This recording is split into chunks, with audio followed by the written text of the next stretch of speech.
2 सितंबर 2024 के दिन बन रहा दुर्लभ माता लक्ष्मी भगवान शिव का मिलेगा असीम आशीर्वाद। 2 सितंबर 2024 को है सोमवती अमावस्या।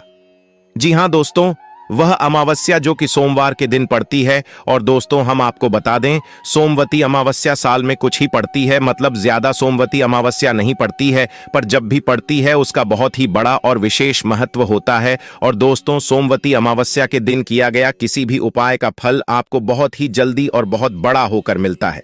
तो दोस्तों, इसीलिए 2 सितंबर को आने वाली सोमवती अमावस्या को आपको एक दीपक वाला उपाय जरूर करना चाहिए।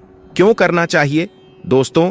वह इसलिए करना चाहिए कि अगर आपके जीवन में किसी भी प्रकार की दुखिया परेशानी चल रही है, जिससे आप बहुत ज्यादा परेशान हो चुके हैं, आपकी कोई ऐसी मनोकामना है क्योंकि लंबे समय से पूर्ण नहीं हो रही है और आप उसके लिए सारे प्रयास भी करके देख चुके, तो भी आप लोगों को आपने यह वाला उपाय करना चाहिए। और अगर आपके घर में किसी भी प्रकार की ढंग से जुड़ी हुई समस्या है, क्या आपके घर में किसी भी प्रकार की कोई भी परेशानी चल रही है, तो उसे चीज के लिए भी आप लोग अपना यह वाला जो उपाय है यह कर सकते हो। ठीक है। और दोस्तों, कई बार ऐसा भी होता है कि भी हमें हमारे घर में जो हमारे पितृ होते हैं वह हमसे नाराज होते हैं। तुम्हें हमारे पितृ जब उनसे नाराज होते हैं तो वह हमें खुशियां नहीं देते, वह हमें दुख देते हैं, ना वह देते नहीं है, दरअसल अपने आप ही हमारे जीवन में तो कहते हैं। तो इसलिए दोस्तों, अमावस्या के दिन विशेष रूप से हमारे पितरों का ही होता है। अगर हमें पता नहीं भी है कि भाई हमारे पितृ हमसे प्रसन्न है कि नाराज है, तो भी आप लोग अपने एक दीपक वाले उपाय को कर लेते हो, तो अपने आप ही आपके मित्र आपसे प्रसन्न हो जाएंगे और आपकी पितरों का आशीर्वाद आपको मिल जाएगा। ठीक है। तो आखिर इस सोमवती अमावस्या को आपको इस एक दीपक वाले उपाय को कैसे कर रहे हैं वह आप लोग जानते हैं। और इस उपाय को करने के बाद दोस्तों, आपके जीवन में जितनी भी प्रकार की दुख और समस्या होगी, शायद से जुड़ी हुई हो, चाहे पैसों से जुड़ी हुई हो, चाहे किसी भी तरह की समस्या, आपको से छुटकारा जरूर मिलेगा और आपके पुत्र भी आपसे प्रसन्न जरूर होंगे। और जब आपके मित्र आपसे प्रसन्न होंगे तो अपने आप ही आपके घर में सुख और शांति आना शुरू हो जाएगी। ठीक है। तो चलिए दोस्तों, जानते हैं किसी एक दीपक वाले उपाय को आप लोगों को करना कैसे है। तो देखिए, दीपक वाले उपाय को करने के लिए सबसे पहले हम यह जानते हैं कि इस उपाय को अगर करना किसको है और किस समय कर रहा है। तो देखो, ये वाला जो उपाय है ये विशेष रूप से सोमवती अमावस्या के दिन आप लोगों कर रहे हैं, जो कि 2 सितंबर 2024 के दिन पड़ रही है।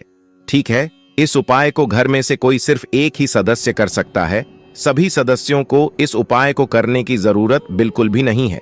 ठीक है। घर में से जो एक सदस्य उपाय करेगा वह कौन होगा? घर का जो बाद मुख्य सदस्य होगा। ठीक है। विशेष रूप से जो घर की बड़ी माता है बहाने होगी, उन माता बहनों में से कोई भी एक माता मैं सोमवती अमावस्या को इससे एक दीपक वाले उपाय को कर सकती है, अपने घर से दुख और परेशानियों को दूर करने के लिए, अपने पितरों को प्रसन्न करने के लिए। ठीक है। और भाई, इस उपाय को करने के लिए आप लोग किस समय जाओगे? इस उपाय को करने के लिए आप सिर्फ एक ही समय जोगी चुकी रहेगा, शाम का समय, प्रदोष काल का समय। उसका कारण क्या है? उसका कारण यह है कि इस उपाय में हमें दीपक जलाने, मतलब एक दीपक वाला उपाय है, तो दीपक जलाना है। शाम के समय प्रदोष काल में ही जलाया जाता, और जो अमावस्या करें जो पितरों का दिया होता है, इस वजह से इस उपाय को आप लोगों को शाम के समय प्रदोष काल में करना है। इस समय से लेकर के समय के बीच में करना है। शाम को 6 बजे से लेकर रात 8 बजे के बीच में आप कभी भी अपने उपाय को कर सकते हो। ठीक है। इस उपाय को हमें करना कहां पर है? तो देखो, इस उपाय को करने के लिए आप कुछ जगह आए हैं, कुछ स्थान है, वह हम आप लोगों को इस वीडियो में अभी आगे बताएंगे। जब आपको उपाय अच्छे से समझाइए तो वहां पर आप लोग अच्छे से समझिएगा। ठीक है। तो ये बात आप समझ गए। अब हम जानते हैं इस उपाय में आप लोगों को करना क्या है। तो देखो, उपाय के नाम में आप लोगों को यह बात तो समझ आ रही है कि यह उपाय एक दीपक वाला उपाय है और सोमवती अमावस्या के दिन हमें यह उपाय कर रहे हैं। तो सबसे जरूरी जो इसमें चीज रहेगी दोस्तों, वह रहेगी एक दीपक, जो कि हमें तैयार करना है हमारे सूप के लिए। वह दीपक हम कब तैयार करेंगे? शाम होने से कुछ समय पहले, आधे घंटे पहले या 2 घंटे पहले आप अपने दीपक को तैयार करके रख सकते हो। इसके अंदर बत्ती कौन सी रखेगी, इसके अंदर हम कौन सा तेल डालेंगे, यह जानना बहुत ज्यादा जरूरी है। ठीक है, तो देखिए, सबसे पहले चीज, अगर आप इस दीपक को तैयार कर रहे हो तो इस दीपक में आप लोगों को मिट्टी का दीपक लेना पड़ता है। ठीक है, कई साल लोग प्रश्न करते हैं क्या हम इसमें आटे के दीपक नहीं ले सकते। तो देखो, यह अमावस्या का दीपक होता है, हमारे पितरों के लिए दीपक होता है, हमारे घर की दुकान परेशानियों का दीपक होता है। ठीक है, मतलब हमारे घर की दुकान परेशानियों को दूर करने का दीपक होता है, घर में सुख और शांति लाने वाले दीपक होता है। तो इसलिए दोस्तों, ये वाला देखो, हमेशा हमें मिट्टी का लेना चाहिए। अगर आपके पास नया मिट्टी का दीपक नहीं भी, ये पुराना तो होगा, तो पुराने दीपक को आप दोनों थोड़ा सा, और फिर उसके बाद इस उपाय में आप लोग प्रयोग कर लो। ठीक है, पर इस उपाय में विशेष रूप से आप लोग आटे का दीपक का प्रयोग नहीं कर सकते। करने को तो हम सब कर सकते हैं और इसमें नहीं कर सकते। ठीक है, तो आपको अगर मैं एक सबसे पहले मिट्टी का दीपक लेना है ना, मिट्टी का नया दीपक होगा तो भी चल जाएगा, और पुराना होगा उसे धोकर करोगे इस्तेमाल तो भी चल जाएगा। ठीक है, नया होगा तो और अच्छी बात है। तो सबसे पहले आपको अपना एक दीपक लेना है। दीपक को लगाते समय, दीपक की तैयारी शुरू करते समय शुद्धता का ध्यान रखना, उपाय करते समय भी पूरा श्रद्धा का विशेष रूप से ध्यान रखना। ठीक है, तो सबसे पहले आप लोगों को अपना एक मिट्टी के दीपक को लेने के बाद दोस्तों, अब इसके अंदर जो हम भक्त रखेंगे वह कौन सी रखेंगे, वह दोस्तों हम लोग रखेंगे लंबी पट्टी। यहां पर लोग गलतियां कर देते हैं और फिर कहते हैं कि भी हमें हो पाएगा, फल नहीं मिला। दोस्तों, अमावस्या के जो हम दीपक रखते हैं वह हमेशा लंबी बत्ती का दीपक रखते हैं, कुलपति का दीपक नहीं रखते हैं, जो कि विशेष रूप से हमारे प्रतिरोध को प्रसन्न करने के लिए होता है, हमारे घर से दुख, हर परेशानियों को दूर करने के लिए होता है। ठीक है, वह लंबी बत्ती रहेगी, और जो लंबी बत्ती आप लोग बनाओगे वह अपने ही हाथों से बनाओगे। आपका घर में हुई तो रखी होगी, आप लोगों को बना लेंगे ना, उसे लंबी बत्ती को बनाकर अपने उसे मिट्टी के दीपक के अंदर आप लोगों को रख देना है ना। दीपक को दीपक के अंदर लंबी बत्ती को रखने के बाद अब आपको क्या करना है, इसके अंदर डालना है शुद्ध देसी गाय का। अब यहां पर आप ये प्रश्न बिल्कुल मत करिएगा कि भाई हम कैसे तेल नहीं डाल सकते। नहीं, इसमें आप तेल नहीं डाल सकते, इसमें आपको शुद्ध देसी गाय का घी डालना पड़ेगा। ठीक है, देखो, भगवान शिव जी को और हमारे पुत्र जो होते हैं उनके लिए हमेशा हमें शुद्ध चीज का ही प्रयोग करना चाहिए ना। और शुद्ध देसी जाएगा कि हमें हमेशा इसलिए बोलते हैं ताकि आप लोग समझो कि हम आपसे बोल रहे हैं शुद्ध देसी गाय का, कि वह होना चाहिए, ना कि आप लोग इतना उसे दीपक में डाल देना कि वह दीपक कुछ समय तक चल सके। फूल भी बन रही जरूरत नहीं है, मीडियम साइज जो है आप लोग उसके अंदर भी डाल देना, तैयार हो जाता है ना। इस दीपक को तैयार करने के बाद अब आपको कर रहे हैं, इसे किसी भी एक गुर्जर वाली थाने में आप लोगों को रखना है। खाली ऐसे हाथ में दीपक रख के लेकर जाओगे तो अच्छा नहीं लगेगा ना, तो किसी पूजन वाले थाली में अपडेट में अपने दीपक को रख देना। इस दीपक को आपके घर से जलाकर नहीं लेकर जाना है, इस दीपक को जलाने के लिए आपको अपने साथ में माचिस रखकर लेकर जाना है ना। और इस दीपक को जलाते समय आपको किसी और से माचिस भी नहीं लेना है, आपको अपनी खुद की माचिस लेकर जाना है। अगर आपको इस उपाय का पूर्ण फल चाहिए ना, तो भैया हमारे दीपक तैयार हो गया है। अब हमें पता करना है कि भी इस दीपक को जलाने के लिए हमें जाना कहां पर है।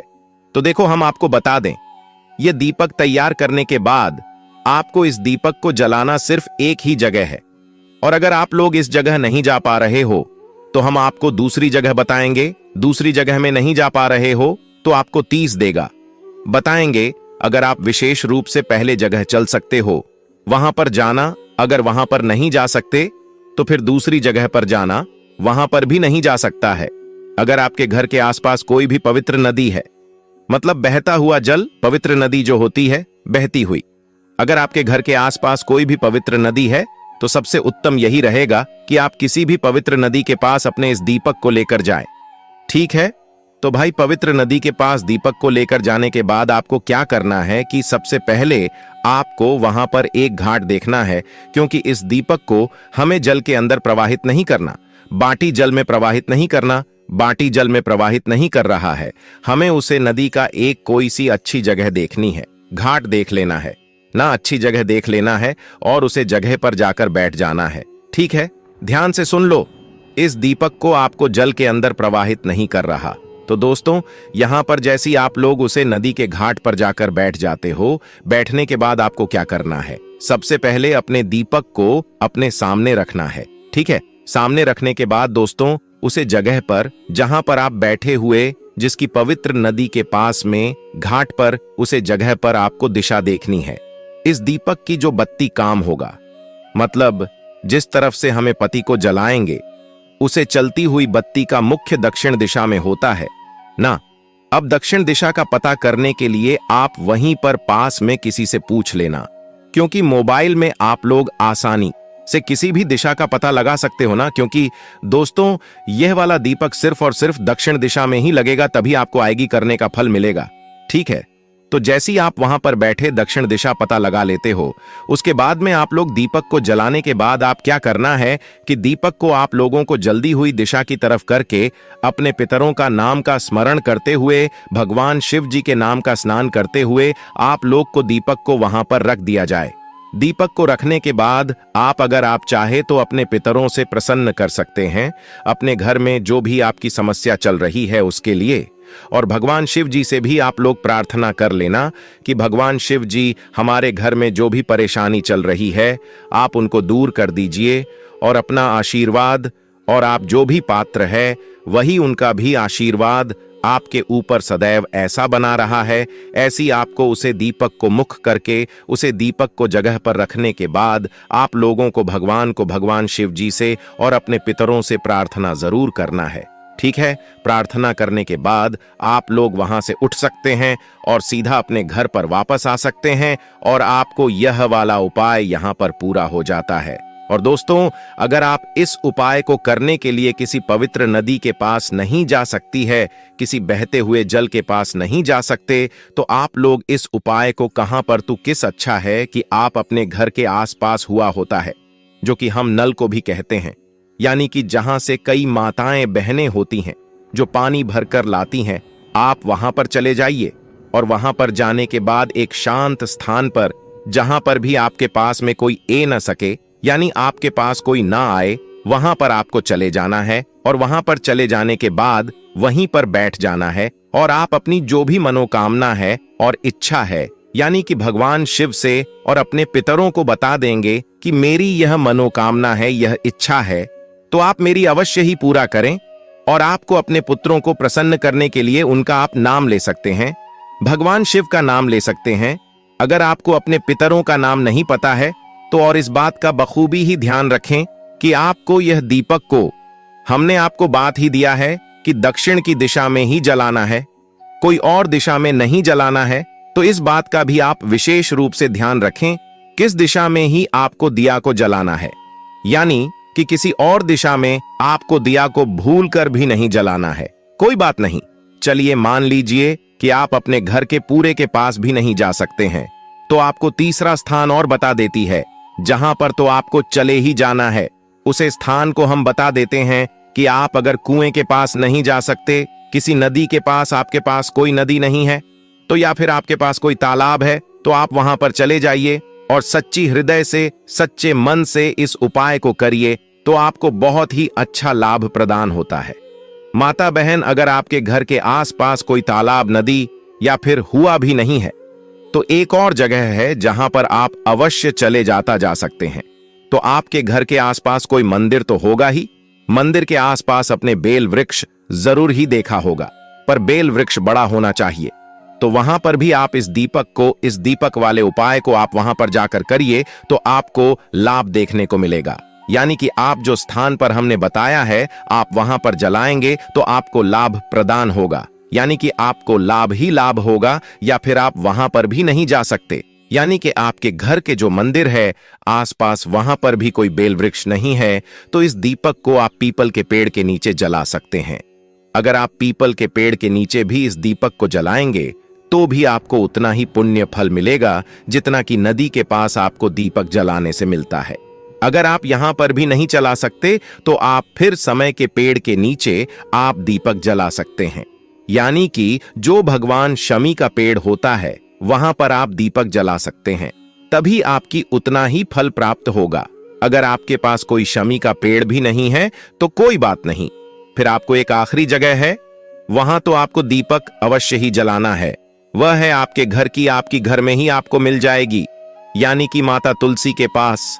आप दीपक बड़े ही आसानी से आप वहां पर जला दीजिए, यानी कि अपने घर पर भी दीपक आप तुलसी के पेड़ के पास जला दीजिए, तभी भी आपको लाभ ही लाभ होगा। इसलिए आप तुलसी के पास की इस दीपक को जला सकते हैं, जो आप वहां पर तो इस्तीफा को आपको जला ही देना है।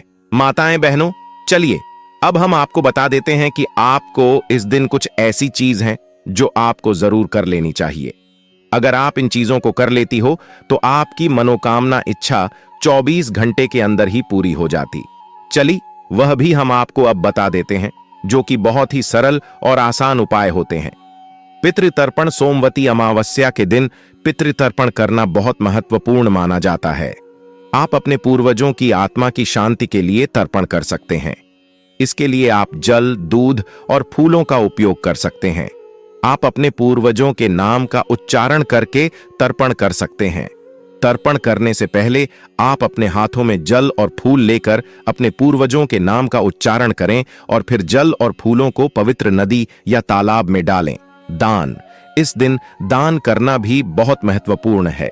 आप गरीबों या जरूरतमंदों को दान कर सकते हैं। इसके लिए आप अनाज, वस्त्र या धन दान कर सकते हैं।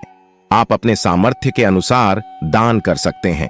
दान करने से पहले आप अपने हाथों में दान की वस्तु लेकर गरीबों या जरूरतमंदों के सामने रखें और फिर उन्हें दान करें। सोमवती अमावस्या के दिन स्नान करना भी महत्वपूर्ण है। आप किसी पवित्र नदी या तालाब में स्नान कर सकते हैं। इसके लिए आप गंगा नदी या किसी अन्य पवित्र नदी में स्नान कर सकते हैं। स्नान करने से पहले आप अपने शरीर पर तिलक लगा सकते हैं। स्नान करने के बाद आप अपने शरीर को सुखा लें और फिर पवित्र वस्त्र पहनें। पूजा। इस दिन देवी देवताओं की पूजा करना भी महत्वपूर्ण है। आप अपने घर में या मंदिर में पूजा कर सकते हैं। इसके लिए आप भगवान शिव, भगवान विष्णु या देवी दुर्गा की पूजा कर सकते हैं। आप अपने इष्ट देव की पूजा कर सकते हैं। पूजा करने से पहले आप अपने हाथों में पूजा की वस्तु लेकर देवताओं के सामने रखें और फिर पूजा करें।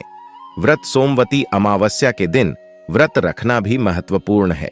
आप इस दिन व्रत रखकर अपने पापों का प्रायश्चित कर सकते हैं। इसके लिए आप सुबह से शाम तक व्रत रख सकते हैं।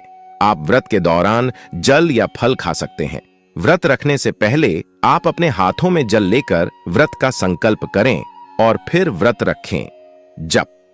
इस दिन जप करना भी महत्वपूर्ण है। आप अपने इष्ट देव के मंत्रों का जप कर सकते हैं।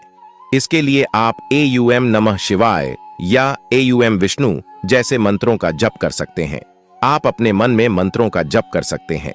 जप करने से पहले आप अपने हाथों में माला लेकर मंत्रों का जप करें और फिर माला को अपने गले में डालें। हवन।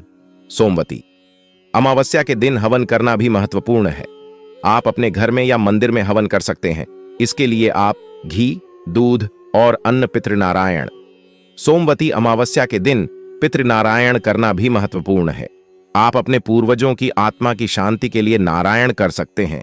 इसके लिए आप पूर्वजों के नाम का उच्चारण करके नारायण कर सकते हैं। देवी कवच। इस दिन देवी कवच करना भी महत्वपूर्ण है। आप अपने घर में या मंदिर में देवी कवच कर सकते हैं। इसके लिए आप देवी दुर्गा की मूर्ति की पूजा कर सकते हैं। सकारात्मक अभिवादन। सोमवती अमावस्या के दिन सकारात्मक अभिवादन करना भी महत्वपूर्ण है। आप अपने मन में सकारात्मक विचार रखें और अपने जीवन में सकारात्मक परिवर्तन लाने का प्रयास करें। यज्ञ हवन। सोमवती अमावस्या के दिन यज्ञ हवन करना भी महत्वपूर्ण है। आप अपने घर में या मंदिर में यज्ञ हवन कर सकते हैं। इसके लिए आप घी, दूध और अनाज का उपयोग कर सकते हैं। तपस्या अनुष्ठान। इस दिन तपस्या अनुष्ठान करना भी महत्वपूर्ण है। आप अपने घर में या मंदिर में तपस्या अनुष्ठान कर सकते हैं। इसके लिए आप अपने मन में तपस्या का संकल्प करें और फिर तपस्या करें। ध्यान योग। सोमवती अमावस्या के दिन ध्यान योग करना भी महत्वपूर्ण है। आप अपने घर में या मंदिर में ध्यान योग कर सकते हैं। इसके लिए आप अपने मन में ध्यान का संकल्प करें और फिर ध्यान करें। पवित्र स्नान। तीर्थ। इस दिन पवित्र स्नान, तीर्थ करना भी महत्वपूर्ण है। आप किसी पवित्र नदी या तालाब में स्नान कर सकते हैं। इसके लिए आप गंगा नदी या किसी अन्य पवित्र नदी में स्नान कर सकते हैं। दान पुण्य यज्ञ सोमवती। अमावस्या के दिन दान पुण्य यज्ञ करना भी महत्वपूर्ण है। आप गरीबों या जरूरतमंदों को दान कर सकते हैं। इसके लिए आप अनाज, वस्त्र या धन दान कर सकते हैं। पितृपूजन। इस दिन पितृपूजन करना भी महत्वपूर्ण है। आप अपने पूर्वजों की आत्मा की शांति के लिए पूजन कर सकते हैं। इसके लिए आप पूर्वजों के नाम का उच्चारण करके पूजन कर सकते हैं। देवी आराधना सोमवती। अमावस्या के दिन देवी आराधना करना भी महत्वपूर्ण है। आप अपने घर में या मंदिर में देवी आराधना कर सकते हैं। इसके लिए आप देवी दुर्गा की मूर्ति की पूजा कर सकते हैं।